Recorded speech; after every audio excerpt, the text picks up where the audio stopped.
नमस्कार मित्रों, कहानियों की श्रृंखला में आज हम पढ़ेंगे मुंशी प्रेमचंद जी की कहानी पंच परमेश्वर। जुम्मन शेख और अलगू चौधरी में गाढ़ी मित्रता थी। साझे में खेती होती थी, कुछ लेन देन में भी साझा था। एक को दूसरे पर अटल विश्वास था। जुम्मन जब हज करने गए थे तब अपना घर अलगू को सौंप गए थे और अलगू जब कभी बाहर जाते तो जुम्मन पर अपना घर छोड़ देते थे। उनमें न खान पान का व्यवहार था, न धर्म का नाता, केवल विचार मिलते थे। मित्रता का मूल मंत्र भी यही है। इस मित्रता का जन्म उस समय हो गया था जब दोनों मित्र बालक ही थे और जुम्मन के पूज्य पिताजी जुमराती उन्हें शिक्षा प्रदान करते थे। अलगू ने गुरुजी की बहुत सेवा की थी, खूब रकाबियाँ मांझी, खूब प्याले धोए। उनका हुक्का एक क्षण के लिए भी विश्राम न लेने पाता था, क्योंकि प्रत्येक चिलम अलगू को आधे घंटे तक किताबों से अलग कर देती थी। अलगू के पिता पुराने विचारों के मनुष्य थे। उन्हें शिक्षा की अपेक्षा गुरु की सेवा शुश्रूषा पर अधिक विश्वास था। वह कहते थे कि विद्या पढ़ने से नहीं आती, जो कुछ होता है गुरु जी के आशीर्वाद से होता है। बस गुरु जी की कृपा दृष्टि चाहिए। अतएव यदि अलगू पर जुमराती शेख के आशीर्वाद और अथवा सत्संग का कुछ फल न हुआ तो यह मानकर संतोष कर लेगा कि विद्योपार्जन में उसने यथाशक्ति कोई न उठा नहीं रखी। विद्या उसके भाग्य में ही न थी तो कैसे आती। मगर जुमराती शेख स्वयं आशीर्वाद के कायल न थे। उन्हें अपने सोटे पर अधिक भरोसा था और उसी सोटे के प्रताप से आज आसपास के गांवों में जुम्मन की पूजा होती थी। उनके लिखे हुए रेहननामे या बैनामे पर कचहरी का मुहर्रिर भी कलम न उठा सकता था। हल्के का डाकिया, कांस्टेबल और तहसील का चपरासी सब उनकी कृपा की आकांक्षा रखते थे। अतएव अलगू का मान उनके धन के कारण था तो जुम्मन शेख अपनी अनमोल विद्या से ही सबके आदर पात्र बने हुए थे। जुम्मन शेख की एक बूढ़ी खाला थी। उनके पास कुछ थोड़ी सी मिल्कियत थी, परंतु उनके निकट संबंधियों में कोई न था। जुम्मन ने लंबे चौड़े वादे करके वह मिल्कियत अपने नाम लिखवा ली थी। जब तक दान पात्र की रजिस्ट्री न हुई तब तक खाला जान का खूब आदर सत्कार किया। उन्हें खूब स्वादिष्ट पदार्थ खिलाए, हलवे पुलाव की वर्षा सी कर दी। पर रजिस्ट्री की मोहर ने इन खातिरदारियों पर भी मानो मोहर लगा दी। जुम्मन की पत्नी करीमन रोटियों के साथ कड़वी बातों के कुछ तेज तीखे सालन भी देने लगी। जुम्मन शेख भी निष्ठुर हो गए। अब बेचारी खाला जान की प्रायः नित्य ही ऐसी बातें सुननी पड़ती थी। बुढ़िया ना जाने कब तक जिएगी। 2-3 बीघे ऊसर क्या दे दिया, मानो मोल ले लिया है। बघारी दाल के बिना रोटियां नहीं उतरती। जितना रुपया इसके पेट में झोंक चुके हैं उतने से तो अब तक गांव मोल ले लेते। कुछ दिन खाला जान ने सुना और सहा, पर जब ना सहा गया तो जुम्मन से शिकायत की। जुम्मन ने स्थानीय कर्मचारी गृहस्वामी के प्रबंध में दखल देना उचित न समझा। कुछ दिन तक और यूं ही रो धोकर काम चलता रहा। अंत में एक दिन खाला ने जुम्मन से कहा, बेटा तुम्हारे साथ मेरा निर्वाह न हो सकेगा, तुम मुझे रुपए दे दिया करो, मैं अपना पका खा लूँगी। जुम्मन ने धृष्टता के साथ उत्तर दिया, रुपए क्या यहाँ फलते हैं। खाला ने नम्रता से कहा, मुझे कुछ रूखा सूखा चाहिए भी कि नहीं। जुम्मन ने गंभीर स्वर से जवाब दिया, तो कोई ये थोड़े ही समझा था कि तुम मौत से लड़कर आई हो। खाला बिगड़ गई। उन्होंने पंचायत करने की धमकी दी। जुम्मन हंसे, जिस तरह कोई शिकारी हिरन को जाल की तरफ जाते देखकर मन ही मन हंसता है। वह बोले, हाँ जरूर पंचायत करो, फैसला हो जाएगा। मुझे भी ये दिन रात की खटखट अच्छी नहीं लगती। पंचायत में किसकी जीत होगी इस विषय में जुम्मन को कुछ भी संदेह न था। आसपास के गांवों में ऐसा कौन है जो उसके अनुग्रहों का ऋणी न हो। ऐसा कौन था जो उसको शत्रु बनाने का साहस रख सके। किसमें इतना बल था जो उसका सामना कर सके। आसमान के फरिश्ते तो पंचायत करने आवेंगे नहीं। इसके बाद कई दिनों तक बूढ़ी खाला हाथ में एक लकड़ी लिए आसपास के गांवों में दौड़ती फिरती। कमर झुककर कमान हो गई थी। एक एक पग चलना दूभर हो गया था, मगर बात आ पड़ी थी। उसका निर्णय करना जरूरी था। बिरला ही कोई आदमी होगा जिसके सामने बुढ़िया ने दुख के आंसू न बहाए हों। किसी ने तो यूं ही ऊपरी मन से हूँ हाँ करके टाल दिया और किसी ने इस अन्याय पर जमाने की गालियां दी। कहा कब्र में पाँव लटके हुए हैं, आज मरे कि कल मरे, पर हवस नहीं मानती। अब तुम्हें क्या चाहिए? रोटी खाओ और अल्लाह का नाम लो। तुम्हें अब खेती बाड़ी से क्या काम है? कुछ ऐसे सज्जन भी थे जिन्हें हास्य रस के रसास्वादन का अच्छा अवसर मिला। झुकी हुई कमर, पोपला मुंह, सनके से बाल, इतनी सामग्री एकत्र हो तब हंसी क्यों ना आवे। ऐसे न्यायप्रिय, दयालु, दीन वत्सल पुरुष बहुत कम थे जिन्होंने इस अबला के दुखड़े को गौर से सुना हो और उसको सांत्वना दी हो। तो घूम घाम कर बेचारी अलगू चौधरी के पास गई, लाठी पटक दी और दम लेकर बोली, बेटा तुम भी दम भर के लिए मेरी पंचायत में चले आना। अलगू बोले, मुझे बुलाकर क्या करोगे? कई गांव के आदमी तो आवेंगे ही। खाला, अपनी विपदा तो सबके आगे रो आई, अब आने ना आने का अख्तियार उनको है। अलगू, यो आने को आ जाऊंगा मगर पंचायत में मुंह न खोलूंगा। क्यों बेटा? अब इसका क्या जवाब दूं? अपनी खुशी, जुम्मन मेरा पुराना मित्र है, उससे बिगाड़ कर नहीं रख सकता। खाला बोली, बेटा क्या बिगाड़ के डर से ईमान की बात न कहोगे? हमारे सोए हुए धर्म ज्ञान की सारी संपत्ति लूट जाए तो उसे खबर नहीं होती, परंतु ललकार सुनकर वह सचेत जाता है, फिर उसे कोई जीत नहीं सकता। अलगू इस सवाल का कोई उत्तर न दे सका, पर उसके हृदय में ये शब्द गूंज रहे थे, क्या बिगाड़ के डर से ईमान की बात ना कहोगे? संध्या के समय एक पेड़ के नीचे पंचायत बैठी। शेख जुम्मन ने पहले से ही फर्श बिछा रखा था। उन्होंने पान, इलायची, हुक्के, तंबाकू आदि का प्रबंध भी किया था। हाँ, स्वयं अलबत्ता अलगू चौधरी के साथ जरा दूर बैठे हुए थे। जब पंचायत में कोई आ जाता तब दबे हुए सलाम से उसका स्वागत करते। जब सूर्य अस्त हो गया और चिड़ियों की कलरव युक्त पंचायत पेड़ों पर बैठी, तब यहाँ भी पंचायत शुरू हो गई। फर्श की एक एक अंगुल जमीन भर गई, पर अधिकांश दर्शक ही थे। निमंत्रित महाशयों में से केवल वे ही लोग पधारे थे जिन्हें जुम्मन से अपनी कुछ कसर निकालनी थी। एक कोने में आग सुलग रही थी, नाई ताबड़तोड़ चिलम भर रहा था। ये निर्णय करना असंभव था कि सुलगते हुए उपलों से अधिक धुआं निकलता है या चिलम के दमों से। लड़के इधर उधर दौड़ रहे थे, कोई आपस में गाली गलौज करते और कोई रोते थे। चारों तरफ कोलाहल मच रहा था। गांव के कुत्ते इस जमाव को भोज समझकर झुंड के झुंड इकट्ठा हो गए थे। पंच लोग बैठ गए तो बूढ़ी खाला ने उनसे विनती की, पंचों, आज 3 साल हुए मैंने अपनी सारी जायदाद अपने भांजे जुम्मन के नाम लिख दी थी। इसे आप लोग जानते ही होंगे। जुम्मन ने मुझे ताहयात रोटी कपड़ा देना कबूल किया था। साल भर तो मैंने इसके साथ रो धोकर काटा, पर अब दिन रात का रोना सहा नहीं जाता। मुझे न पेट की रोटी मिलती है, न तन का कपड़ा। बेकस बेवा हूँ, कचहरी दरबार नहीं कर सकती। तुम्हारे सिवा और किसको अपना दुख सुनाऊं? तुम लोग जो राह निकाल दो उसी राह पर चल दूंगी। अगर मुझ में कोई ऐब दिखे तो मेरे मुंह पर थप्पड़ मारो। जो मन में बुराई दिखे तो उसे समझाओ क्यों एक बेकस की आह लेता है। मैं पंचों का हुक्म सिर माथे पर चढ़ाऊंगी। रामधन मिश्र, जिनके कई असामियों को जुम्मन ने अपने गांव में बसा लिया था, बोले, जुम्मन मियाँ किसे पंच बदते हो? अभी से इसका निपटारा कर लो, फिर जो पंच कहेंगे वही मानना पड़ेगा। जुम्मन को इस समय सदस्यों में विशेषकर वे ही लोग दिखे जिनसे किसी न किसी कारण उनका वैमनस्य था। जुम्मन बोले, पंचों का हुक्म ईश्वर का हुक्म है। खालाजान जिसे चाहे उसे बदे, मुझे कोई गिला नहीं। खाला ने चिल्लाकर कहा, अरे अल्लाह के बंदे, पंचों का नाम क्यों नहीं बता देता? कुछ मुझे भी तो मालूम हो। जुम्मन ने क्रोध से कहा, अब इस वक्त मेरा मुंह न खुलवाओ।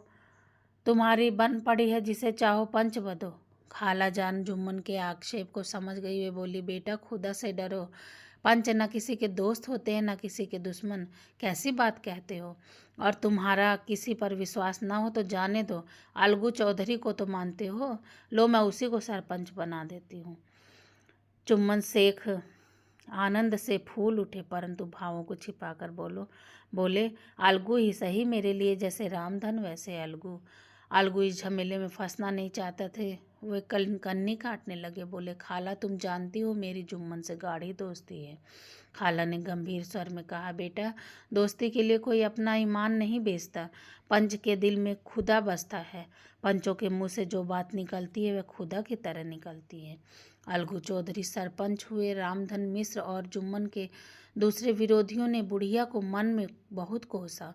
अलगू चौधरी बोले, शेख जुम्मन, हम और तुम पुराने दोस्त हैं। जब काम बड़ा पड़ा तुमने हमारी मदद की है और हम भी जो कुछ बन पड़ा है तुम्हारी सेवा करते रहे हैं।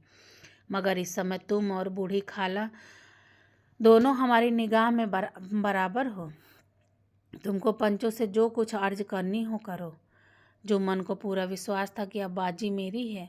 अलगू ये सब दिखावे की बातें कर रहा है, अतः वो शांत चित्त होकर बोले, पंचों 3 साल हुए खाला जान ने अपनी जायदाद मेरे नाम कर दी है। मैंने तो उन्हें पूरी ज़िंदगी खाना कपड़ा देना कबूल किया था। खुदा गवाह है, आज तक मैंने खाला जान को कोई तकलीफ़ नहीं दी है। मैं उन्हें अपनी माँ के समान समझता हूँ। उनकी खिदमत करना मेरा फ़र्ज़ है। मगर औरतों में जरा अनबन रहती है, उसमें मेरा क्या बस है। खाला जान मुझसे माहवार खर्च अलग मांगती हैं। जायदाद जितनी है वह पंचों से छिपी नहीं है। उससे इतना मुनाफा नहीं होता कि माहवार खर्च दे सकूं। इसके अलावा हिब्बानामे में माहवार खर्च का कोई जिक्र नहीं था। नहीं तो मैं भूल कर भी इस झमेले में न पड़ता। बस मुझे यही कहना है, आइंदा पंचों का अख्तियार है, जो फैसला चाहे करे। अलगू चौधरी को हमेशा कचहरी में काम पड़ता था, अतः वह पूरा कानूनी आदमी था। उसने जुम्मन से जिरे शुरू की। एक एक प्रश्न जुम्मन के हृदय पर हथौड़े की तरह चोट कर रहा था। रामधन मिश्र इन प्रश्नों पर मुग्ध हुए जाते थे। जुम्मन चकित थे कि अलगू को क्या हो गया है। अभी ये अलगू मेरे साथ बैठा हुआ है, कैसी कैसी बातें कर रहा था। इतनी ही देर में ऐसी काया पलट हो गई कि मेरी जड़ खोदने पर तुला हुआ है। ना मालूम कब की कसर निकाल रहा है ये। क्या इतने दिनों की दोस्ती कुछ भी काम ना आवेगी। जुम्मन शेख तो इसी संकल्प विकल्प में पड़े हुए थे कि इतने में अलगू ने फैसला सुनाया। जुम्मन शेख पंचों ने इस मामले पर विचार किया। उन्हें यह नीति संगत मालूम होता है कि खाला जान को माहवार खर्च दिया जाए। हमारा विचार है कि खाला की जायदाद से इतना मुनाफा अवश्य होता है कि माहवार खर्च दिया जा सके। बस यही हमारा फैसला है। अगर जुम्मन को खर्च देना मंजूर है तो ना हो तो हिब्बानामा रद्द कर दिया जाए। यह फैसला सुनते ही जुम्मन सन्नाटे में आ गए। जो अपना मित्र हो और शत्रु का व्यवहार करे और गले पर छुरी फेरे, इसे समय के हेर फेर के सिवा और क्या कहें। जिस पर पूरा भरोसा था उसने समय पड़ने पर धोखा दिया। ऐसे ही अवसरों पर झूठे सच्चे मित्रों की परीक्षा की जाती है। यही कलयुग की दोस्ती है। अगर लोग ऐसे कपटी धोखेबाज न होते तो देश में आपत्तियों का प्रकोप क्यों होता। ये हैजा, प्लेग आदि व्याधियां दुष्कर्मों के ही दंड हैं। मगर रामधन और अन्य पंच अलगू चौधरी की इस नीति परायणता की प्रशंसा जी खोल कर रहे थे। वे कहते हैं, इसका नाम है पंचायत। दूध का दूध और पानी का पानी कर दिया। दोस्ती दोस्ती की जगह है, किंतु धर्म का पालन करना मनुष्य है। ऐसे ही सत्यवादियों के बल पर पृथ्वी टिकी है, नहीं तो वह कब की रसातल में चली जाती। इस फैसले ने अलगू और जुम्मन की दोस्ती की जड़ को हिला दिया। अब वे साथ साथ बातें करते नहीं दिखाई देते थे। इतना पुराना मित्रता रूपी वृक्ष सत्य का एक झोंका भी न सह सका। सचमुच वह बालू की ही जमीन पर खड़ा था। उनमें अब शिष्टाचार का अधिक व्यवहार होने लगा। एक दूसरे की आवभगत ज़्यादा करने लगे। वे मिलते जुलते थे, मगर उसी तरह जैसे तलवार से ढाल मिलती है। जुम्मन के चित्त में मित्र की कुटिलता आठों पहर खटका करती थी। उसे हर घड़ी यही चिंता लगी रहती थी कि किसी तरह बदला लेने का अवसर मिले। अच्छे कामों की सिद्धि में बड़ी देर लगती है, पर बुरे कामों की सिद्धि में यह बात नहीं होती। जुम्मन को भी बदला लेने का अवसर जल्दी मिल गया। पिछले साल अलगू चौधरी बटेसर से बैलों की एक बहुत अच्छी गोई मोल लाए थे। बैल पछाई जाति के सुंदर बड़े बड़े सींगों वाले थे। महीनों तक आसपास के गांव के लोग दर्शन करने आते थे। दैवयोग से जुम्मन की पंचायत के 1 महीने बाद इस जोड़ी का एक बैल मर गया। जुम्मन ने दोस्तों से कहा कि यह सब दगाबाजी की सजा है। इंसान सब्र भले ही कर जाए, पर खुदा नेके व बद सब देखता है। अलगू को संदेह हुआ कि जुम्मन ने बैलों को विष खिला दिया है। चौधराइन ने भी जुम्मन पर ही इस दुर्घटना का दोषारोपण किया। उसने कहा, जुम्मन ने ही कुछ करा दिया। चौधराइन और करीमन में इस विषय पर एक दिन खूब ही विवाद हुआ। दोनों देवियों ने शब्द बाहुल्य की नदी बहा दी।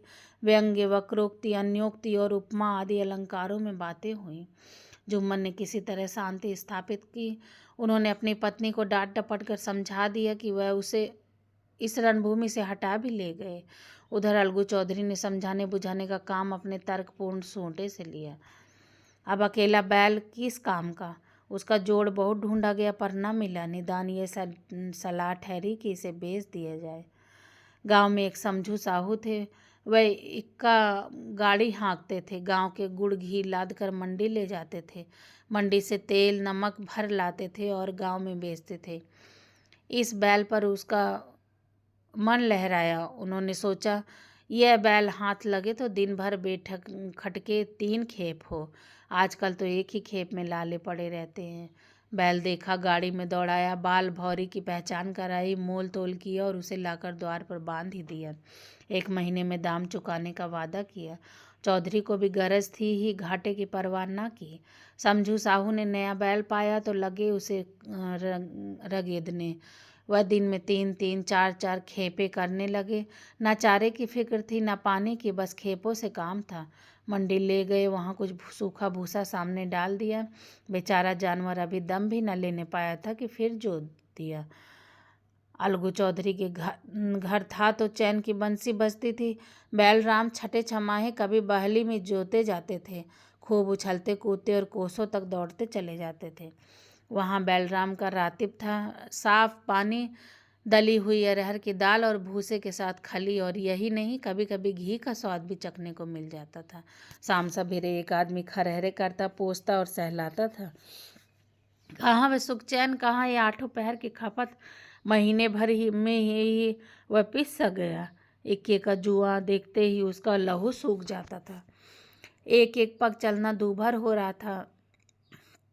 हड्डियां निकल आई थी, पर था वह पानीदार, मार की बर्दाश्त न थी। एक दिन चौथी खेप में साहू जी ने दूना बोझ लादा। दिन भर का थका जानवर पैर ना उठते थे, पर साहू जी कोड़े फटकारने लगे। बस फिर क्या था, बैल कलेजा तोड़कर चला। कुछ दूर दौड़ा और चाहा कि जरा दम ले लूं, पर साहू जी को जल्द पहुंचने की फिक्र थी। अतः उन्होंने कई कोड़े बड़ी निर्दयता से फटकारे। बैल ने एक बार फिर जोर लगाया, पर अब की बार शक्ति ने जवाब दे दिया। वह धरती पर गिर पड़ा और ऐसा गिरा कि फिर ना उठा। साहू जी ने बहुत पीटा, टांग पकड़कर खींचा, नथनों में लकड़ी ठूंस दी, पर कहीं मृतक भी उठ सकता है। तब साहू जी को कुछ शक हुआ। उन्होंने बैल को गौर से देखा, खोलकर अलग किया और सोचने लगे कि गाड़ी कैसे घर पहुँचे। पर चीखे चिल्लाए, बहुत चीखे चिल्लाए, पर देहात का रास्ता बच्चों की आंख की तरह सांझ होते ही बंद हो जाता है। कोई नजर ना आया। आसपास कोई गांव न था। मारे क्रोध के उन्होंने मरे हुए बैल पर और दुर्रे लगाए और कोसने लगे। अभागे, तुझे मरना ही था तो घर पहुंचकर मरता। ससुरा बीच रास्ते में ही मर गया। अब गाड़ी कौन खींचे। इस तरह साहू जी खूब जले भुने, कई बोरे गुड़ और कई पीपे घी उन्होंने बेचे थे। 200-250 रुपये कमर में बंधे थे। इसके सिवा गाड़ी पर कई बोरे नमक के थे। अतः छोड़कर जा भी नहीं सकते थे। लाचार बेचारे गाड़ी पर ही लेट गए, वहीं रत जगह करने की ठान ली।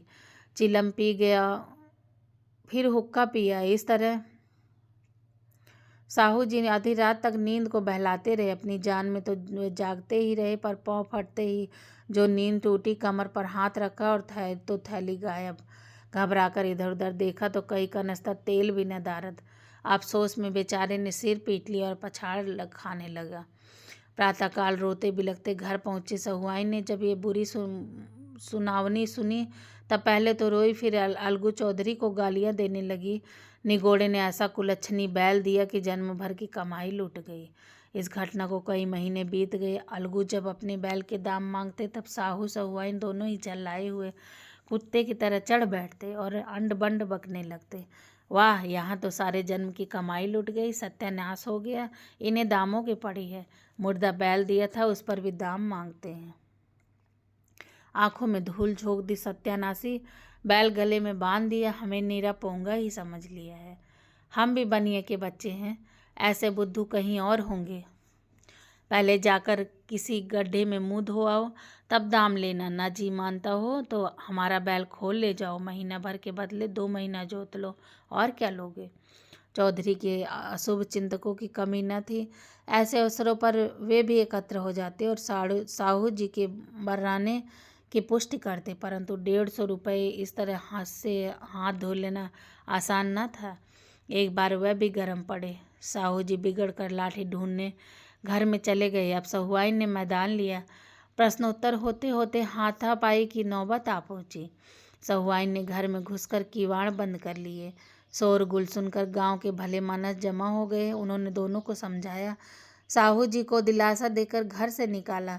वह परामर्श देने लगे कि इस तरह काम न चलेगा, पंचायत कर लो, जो कुछ तय हो जाए उसे स्वीकार कर लो। साहू जी राजी हो गए। अलगू ने भी हामी भर दी।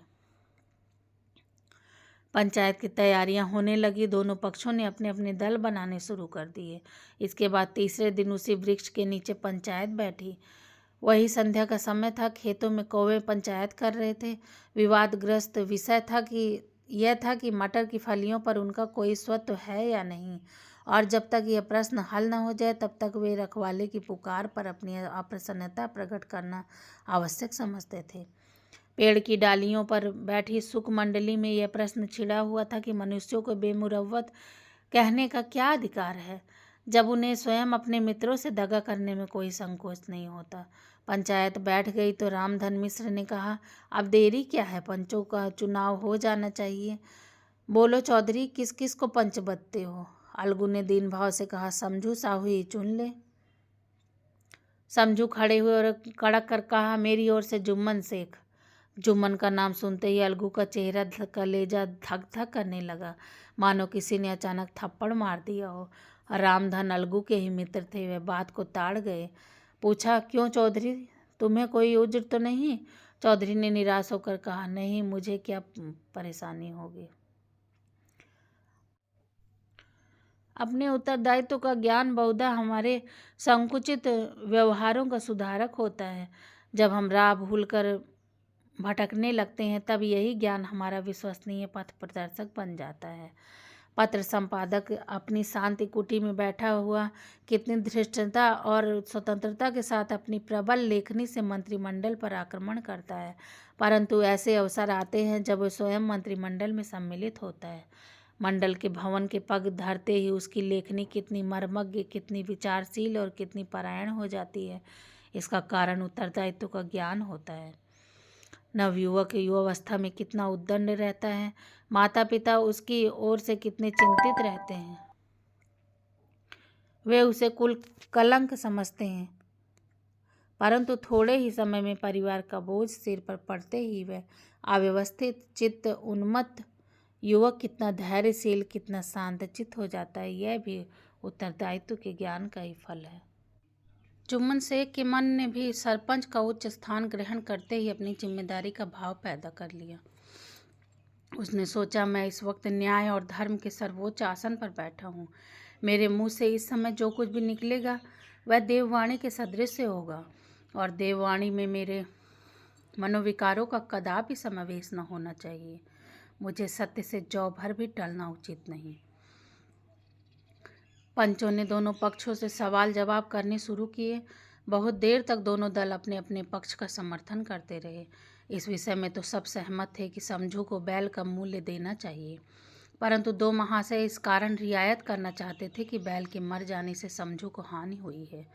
इसके प्रतिकूल दो सभ्य मूल के अतिरिक्त समझू को भी दंड देना चाहते थे, जिससे फिर किसी भी पशुओं के साथ ऐसी निर्दयता करने का साहस न हो। अंत में जुम्मन ने फैसला सुनाया, अलगू चौधरी और समझू साहू, पंचों ने तुम्हारे मामले पर अच्छी तरह विचार किया। समझू को उचित है कि बैल का पूरा दाम दे। जिस वक्त उन्होंने बैल लिया उसे कोई बीमारी न थी। अगर उसी समय दाम दे दिए जाते तो आज समझू उसे फेर लेने का आग्रह न करते। बैल की मृत्यु केवल इस कारण हुई कि उससे बड़ा कठिन परिश्रम लिया गया और उसके दाने चारे का कोई अच्छा प्रबंध न किया गया। रामधन मिश्र बोले, समझू ने बैल को जानबूझकर मारा है, अतः उसे दंड मिलना चाहिए। जुम्मन बोले, यह दूसरा सवाल है, हमको इससे कोई मतलब नहीं। झगड़ू साहू ने कहा, समझू के साथ कुछ रियायत होनी चाहिए। जुम्मन बोले, यह अलगू चौधरी की इच्छा पर निर्भर है, यह रियायत करें तो उनकी भलमनसी। अलगू चौधरी फूले न समाये, उठ खड़े हुए और जोर जोर से बोले, पंच परमेश्वर की जय। इसके साथ ही चारों ओर से प्रतिध्वनि हुई, पंच परमेश्वर की जय। प्रत्येक मनुष्य जुम्मन की नीति को सराहता था। इसे कहते हैं न्याय। यह मनुष्य का काम नहीं, पंच में परमेश्वर वास करते हैं, यह उन्हीं की महिमा है। पंच के सामने खोटे को कौन खरा कह सकता है। थोड़ी देर बाद जुम्मन अलगू के पास आए और उनके गले लिपट कर बोले, भैया, जब से तुमने मेरी पंचायत की तब से मैं तुम्हारा प्राण घातक शत्रु बन गया था, पर आज मुझे ज्ञात हुआ कि पंच के पद पर बैठकर कोई न किसी का दोस्त होता है न दुश्मन, न्याय के सिवा उसे और कुछ नहीं सोचता। आज मुझे विश्वास हो गया कि पंच की जबान से खुदा बोलता है। अलगू रोने लगे। इस पानी से दोनों के दिलों का मैल धुल गया। मित्रता की मुरझाई हुई लता फिर हरी हो गई।